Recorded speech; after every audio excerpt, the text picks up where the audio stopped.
Niger, une délégation de hauts responsables américains en visite à Niamey.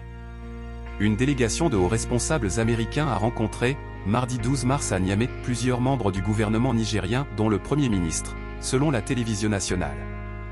Le Premier ministre, Ali Mahaman Lamine Zein, a rencontré cet après-midi une délégation américaine conduite par la secrétaire d'État adjointe aux affaires africaines, Molifi.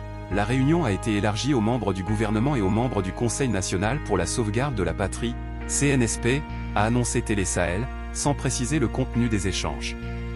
En début d'après-midi, le département d'État américain avait annoncé la venue de Madame Molifi, d'une haute responsable du Pentagone, Céleste Wallander, et du commandant en chef du commandement militaire américain pour l'Afrique, Michael Langley. Il s'agit de poursuivre les discussions engagées depuis le mois d'août, avec les militaires au pouvoir à Niamey sur l'avenir d'un partenariat entre les États-Unis et le Niger en matière de sécurité et de développement, a précisé le département d'État dans un communiqué. Selon une source diplomatique, la délégation rencontrera mercredi le chef d'État nigérien, le général Abdourahmane Tiani. Rappelons que Washington a condamné du bout des lèvres le coup de force du 26 juillet qui a renversé le président Mohamed Bazoum et a fait le choix de rester en retrait de la menace d'une intervention militaire de la France et de la CEDEAO sur le territoire nigérien.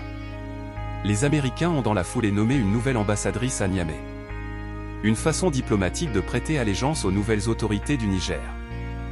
D'ailleurs, les États-Unis ont encore 1 millier de soldats au Niger, stationnés à la base 201, située à Agadez, bien que leur mouvement ait été limité depuis la prise du pouvoir par les militaires. Rappelons que la France, elle, a été contrainte de retirer ses troupes du Niger.